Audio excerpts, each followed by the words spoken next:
Jeff Paterson. Jeff, the Canucks can surpass their point total with the win tonight. 82 in 60 games this season, finished with 83 last year. What a way for a year to go by for this team.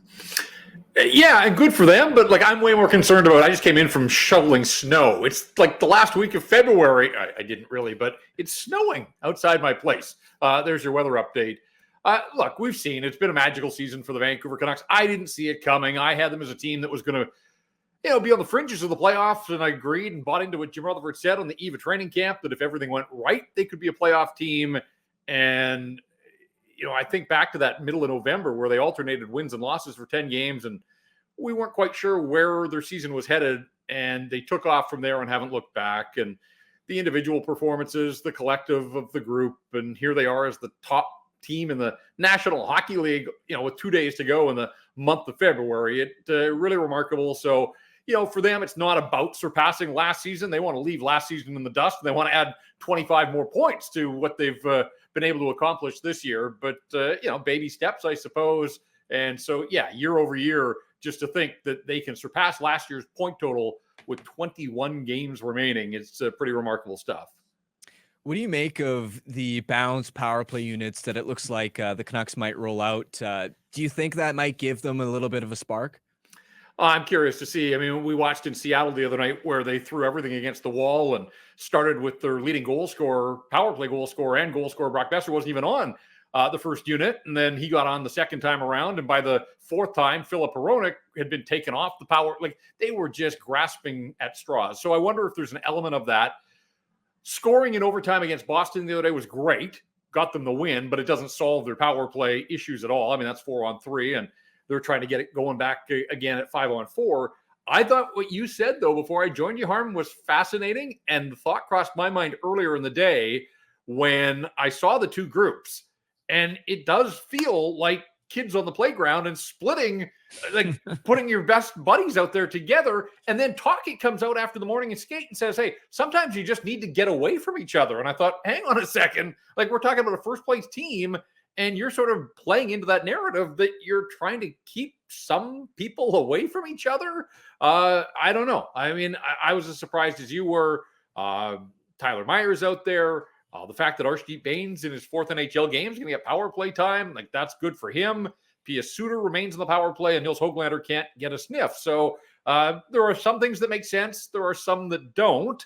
The fact you got Petey and Hughes together, you certainly have weapons there, and Lindholm as well. And we all know what Besser and Miller are capable of. So it hasn't been working with the conventional 5-man first unit set. I'm down for this for a night, but this is not the long-term solution moving forward for the Vancouver Canucks. They have to figure out a first unit that can absolutely steamroll and crush opponents come playoff time. But it was there. Their power play was absolutely clicking and cooking early in the season. Then it went on a little bit of a hiatus, and then it came back. So from your point of view, Jeff, I mean, you watch every game, you talk about it pre-game, post-game. Where did things go wrong? I think this league is so heavily scouted. And Rick Tocchet talked about why Miller off the left half wall on Friday doesn't work when teams are using a diamond, because JT is essentially skating into the guy that's on the side of the diamond, especially when you have two righties. There isn't that Bo Horvat in the middle to slip the quick pass to the inside, because Horvat was a lefty, obviously, and you've got Lindholm and you've got Besser, and earlier in the season you had Kuzmenko. So I think teams have recognized some of the Canucks' strengths, and this is all about adjustments. And certainly playoff hockey is really all about adjustments. And, you're facing the same opponent up to 7 times in a row. They're trying to take away your edge. You've got to try and gain an edge on them any way you can. So, I mean, I just think teams have figured out some of the successes and strengths of the Canucks. As great a player as Quinn Hughes is, he doesn't threaten with a bomb from the point. Now, we have seen at times his ability to get shots through layers, and Lindholm's debut is a perfect example of that. Sometimes shooting wide and having a guy pull a puck back into the net. Look, they're going to have to, between the coaching staff and a veteran group that's out there, and as you said, has had success, they're going to have to figure it out for themselves. But I think eventually we're going to see them go back and load up with a first unit, and maybe the fact that they're just giving them a little bit of time apart, it can bring the best out in them whenever that big reunion happens for the Vancouver Canucks power play. What did you think of Elias Lindholm back at center in a third line role against Boston? And what do you think he needs to do to sort of excel in that role moving forward? Yeah, I thought he was all right against Boston in sort of that 200-foot game. And look, if you have him on a third line, like you should be able to create some mismatches against other teams' third lines. If in fact that is the Canucks' third line, it's hard to know right now when you got Mikheyev playing. You know, is he on a second or a first line like that? And I know you touched on that. But for the sake of this argument, let's say that Elias Lindholm is their third line center. I don't love the fact that they gave up Kuzmenko, a first rounder, and a prospect, and maybe more, for a third line player. Mhm. Like, that's not the player that I thought they were getting from the Calgary Flames. I thought they were getting a guy that would bolster their top six. Now, he may wind up there again, but right here, right now, I would say middling. Is about the best I can do for Elias Lindholm. He's had the 2 games where he scored twice and absolutely contributed to victories. But on the nights where he hasn't been big on the score sheet, you know, I mean, he's a face-off, sure, and penalty killing. And, you know, the one thing that I will do is give him a little bit of a pass to catch his breath. This guy learned of his trade to Vancouver, 30,000 feet in the air, coming home from Cabo, got home to Calgary to pack a bag to go to the All-Star weekend, and hasn't looked back. And we know what their schedule's been like in the 11 games since then. Like, it's just been an absolute gauntlet of no days off, no practice days. So that's got to be difficult for a guy coming to a new team. And I know he's a veteran and he's probably relied on some of that and just, you know, his hockey smarts to get him through. But get him some practices, find him some, you know, regular wingers perhaps.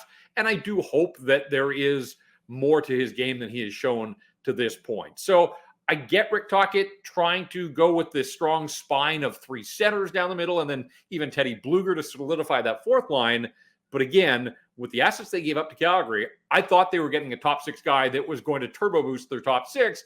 Now he's playing in a third line role.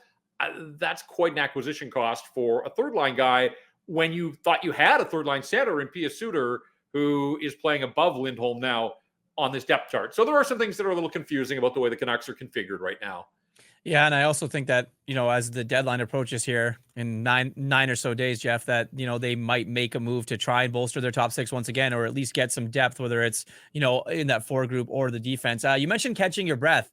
10 of 12 for Thatcher Demko out of the All-Star break. Is that getting maybe a little bit too much, or how many games do we think that, you know, he's going to end up playing here down the stretch? Now, there are red flags on this now, without a doubt. And I think it's twofold. I think one is it's an indication that maybe the trust and confidence in Casey DeSmith has waned a little bit with 1 win in his 6 starts since Christmas. And, you know, his last time out was 8 goals against in the 10-7 loss in Minnesota. And, you know, that's tough for a guy. Like, he hasn't had a start since. So he's had to sleep on that for the better part of a week. I think they missed an opportunity in that Chicago game at the end of the 5-game trip out of the All-Star break. That felt like it was earmarked for DeSmith, and they went with Thatcher for whatever reason. Look, Casey DeSmith was a great news story before Christmas, but part of that was he played far more regularly, and I think he was able to get into a groove and play better. Now, his lot in life is to be the backup and be ready to go, but I thought this one against his former team, I kind of thought, you know, the losing streak was behind them. I kind of thought this was a point in the schedule where they could slot Casey DeSmith in against a Pittsburgh team that's missing 2 of its top 5 scorers in Gensel and Rust. But they've elected to go with Thatcher Demko. So 10 of 12 out of the All-Star break, that's a heavy workload for anybody. It's certainly a greater rate of starts than before the All-Star break when it was around 70%. They have to be careful here. And just getting DeSmith a game in Anaheim on Sunday, you know, if they go right back to Demko for a run of games, that's not getting Thatcher Demko the rest that he needs. And it's not about, like, yes, they want to stay atop the Pacific and the West. I get that. But they've got to find a balance between getting Thatcher Demko time off. And now the schedule is less for them in the month of March with the homestand and, you know, 1 more set of back-to-backs the rest of the way. And also, when we talk about 10 of 12 starts, like, he wasn't that busy against Boston the other day, right? Like 22 shots, even with overtime, didn't face a shot in OT. So it's not just the sheer number of starts. It is the workload within each and every one of those. And so I think that's sort of important to keep in mind here. Still, there are red flags, not alarm bells, no panic button. but I'm at the red flag stage with just the sheer volume of starts for Thatcher Demko coming out of the All-Star break. J-Pat, you've covered this league, this team for a really long time. How much do you believe momentum can carry over from game to game, in the sense that the Canucks were in the middle of a 4-game losing streak, snapped it with this unbelievable, thrilling come from behind victory against Boston? Do you believe that the momentum from a game like that does translate, or are you of the mindset that every game is kind of its own independent event? Yeah, I think I kind of lean towards the latter harm that, for like if a guy has been struggling and he gets a goal or has a big night, I do think sometimes that just can ease his mind a little bit. He's not thinking about the lengthy drought. I don't know what's going through a guy like Ilya Mikheyev's mind these days, but just in terms of individual performances. But a player like JT Miller is in such a groove right now that I think he probably can't wait for the puck to drop tonight to get right back at it. So I think more on the individual front than the team. But look, when you hadn't lost more than 2 in a row and all of a sudden your losing streak's at 4 and it was in danger of getting to 5, if they had lost to the Bruins, that would have been the storyline heading into this one. If Pittsburgh gets off to a quick start, maybe there's nervous energy in the building, this idea of, are we ever going to win again? That kind of thing. So I think that they can at least kind of relax and exhale that they beat the Bruins. It was a good win. The building was rocking. But it's Sidney Crosby and the Penguins. And I know it's a Tuesday and not a Saturday, but still another marquee opponent here. We saw firsthand how good Sid was when he faced the Canucks a couple of weeks ago. Paterson was terrific that night as well. So the Canucks can't let up just because the streak is over. They need every point available to them. They're not going to get every single point that's out there for them, but they've got to find a way now to come out of the 4-game losing streak and start to put some wins together to get this thing moving back in the right direction. So that they've been fortunate, and I pointed this out on the weekend, that through their scuffles and a record of 4-5-1 over the last 10, on Saturday night, they were 4-5-1 in their last 10 games. So was Vegas. So was Edmonton. So even though it felt sort of like the roof was caving in on the Canucks in the market at the very least, they lost no ground, no blood whatsoever, and ran 10 games off the schedule for Vegas and Edmonton to try to make up ground on them. So really matching those teams, even with a losing record over 10, like that's a successful 10-game stretch for the Canucks, because it just meant that there were 10 more games off the board for the Oilers and the Golden Knights to work their way any closer to the Canucks at the top of the Pacific Division. Jeff, you're the best. Lots of storylines heading into tonight's game. The Canucks power play, Sidney Crosby, as Harm says, the demise of the Pittsburgh Penguins, and Ilya Mikheyev and what's going to happen to him playing with Elias Paterson. But enjoy it, and I'll see you tonight. Yeah, all those storylines front and center, and we'll break it all down on Rinkwide later on tonight. So I'm on your show. You'll be on mine. That's how this works in this business. Thanks for having me on, guys. We'll see you at the rink.